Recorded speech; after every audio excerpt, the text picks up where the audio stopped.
أحبائي في مصر والعالم كله. النهاردة معاكم من منطقة جميلة جدا ومشهورة جدا، منطقة البرلمان. أهلا يا رورو. رورو منور حبيبي معايا.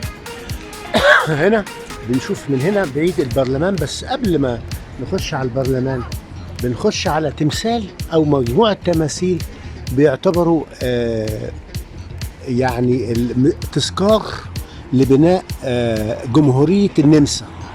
والتذكار ده بيقول لك كده دير إيرنرونج أندي ريشتونج دير بابيولوتيك، يعني دي تذكار أو المبنى التذكاري لإنشاء الجمهورية النمساوية. دي كانت إمتى؟ قال لك 17 نوفمبر 1918، اللي هي تأسست في 12 نوفمبر سنة 1918. ومؤسسيها زي ما انتم شايفين كده البهوات الثلاثة دول، اللي هو فيهم ياكوب رايمان وفيكتور أدلر، ده فيكتور أدلر، وفرديناند هانوش. ده التمثال للثلاثة. لما بنقرب كده على المبنى بتاع البرلمان، طبعا المبنى بقى يعني مش هزار، يعني مبنى رهيب. انا بحب التماثيل يا جماعة، وخصوصا التماثيل اللي بتبقى برونزية كده باللون الاخضر زي اللي انتوا شايفينه كده. ده فوق البرلمان من فوق، ومع عدة تماثيل بقى جانبية كتيرة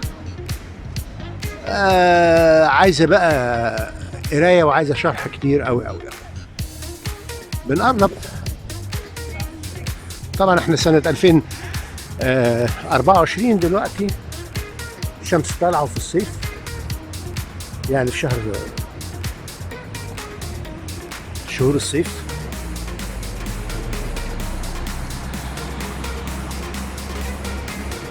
اهو برضو احنا في شهر مايو، نهاية شهر مايو، خلاص بنقفل شهر مايو. شوف الجمال، اعشق هذا الجمال، اعشق المنحوتات. شوف التمثال الرهيب، شوف الجمال بتاعه ايه، قمة. شوفوا هنا، شوفوا الجمال يا ناس. انا طبعا بحب التماثيل اللي فيها احسنة زي ده مثلا. شايفين الجمال. انا حتى بيفكرنا زي الاساطير اليونانية الجريك. ده انا من تحت بقى، بص ده خطير اخطر خطرات. ونبص كده على مبنى البرلمان من بره. الشموخ يا ناس، الحضارة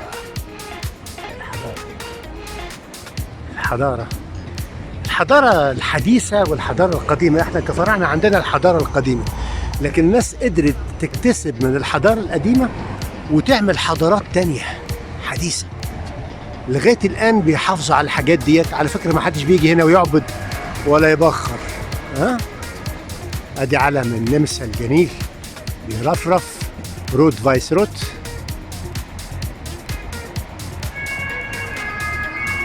وبنقرب للتمثال الجميل ده قدام البرلمان. طبعا اللي قاعد هنا ده مش تمثال، ده الرور بتاعنا. الرور قاعد تمام. يا سلام. بقى سلالم البرلمان، وتطلع تتفرج كده. شوف التمثال الجميل ده، القمة الذهبية قدام البرلمان، بيمثل فارس مغوار. طبعا العلم والاستناد للعلم. يعني التماثيل اللي هنا اهو، تمثال وماسك لوحة، اكيد فيها احكام.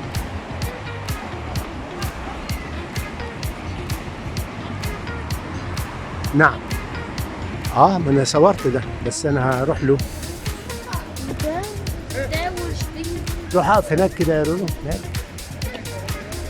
هنا الساري الطويل.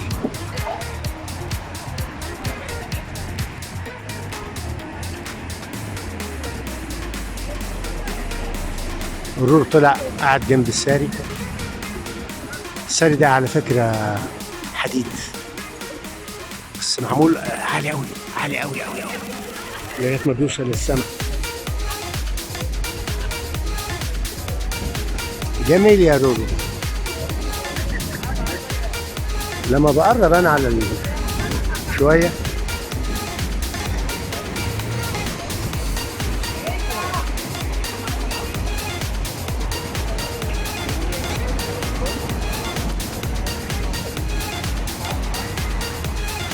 عفوا برضو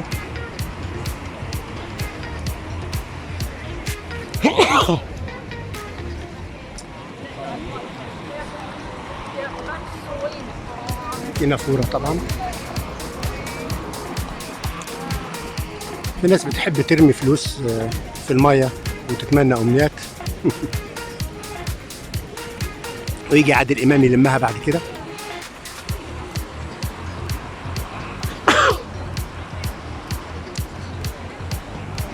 إبداع.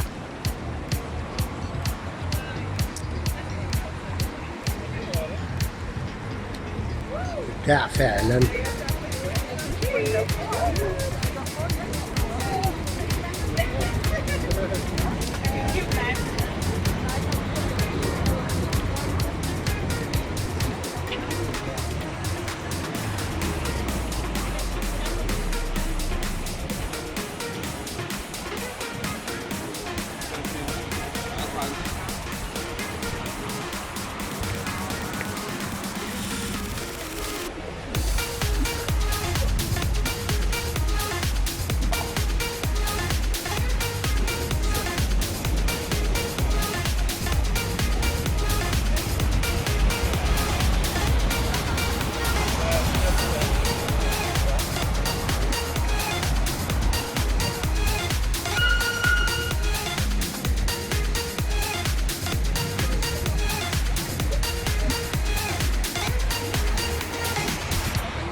في طبعا صور مرسومة غير التماثيل، في صور مرسومة بقى.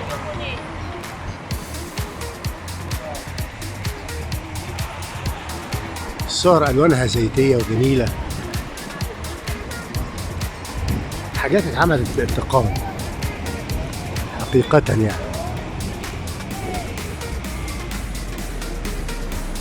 برضو مش عايز أحرمكم من حاجة، باقي التماثيل بالحصانة.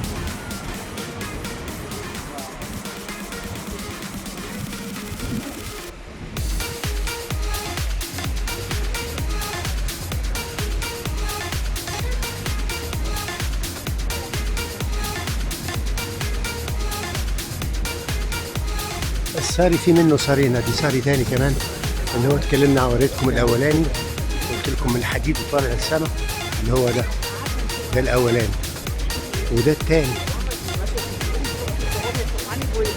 نخش شويه ونقرب بقى. طبعا بطلع سلالم عشان كده هتلاقوا الكاميرا في ايدي ايه. ايه ده يا رورو ده؟ ايه ده؟ ايه الحاجات دي؟ ايه ده؟ تنين ده؟ ده تنين ولا ايه يا رورو ده؟ ده تنين؟ او في دوتش ايه بقى؟ ايه اسمه بالدوتش؟ Du weißt nicht؟ هنا برضو حتى هنا في اشكال. ايه ده؟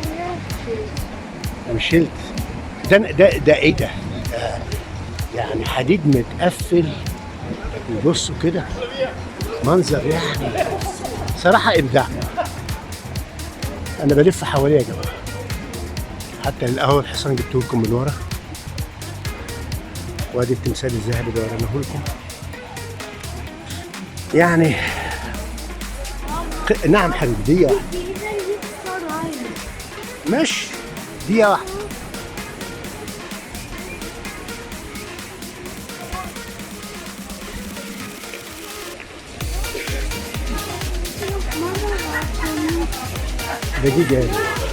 دقيقة حاضر.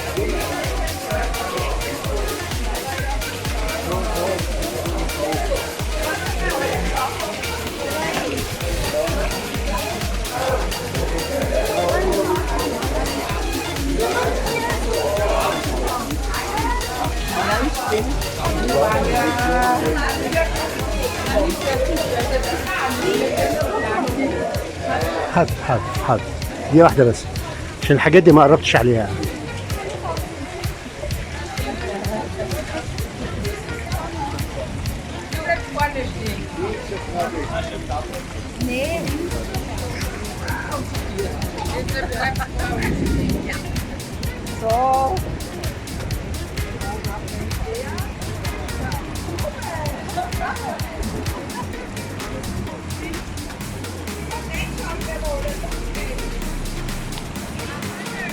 جميل.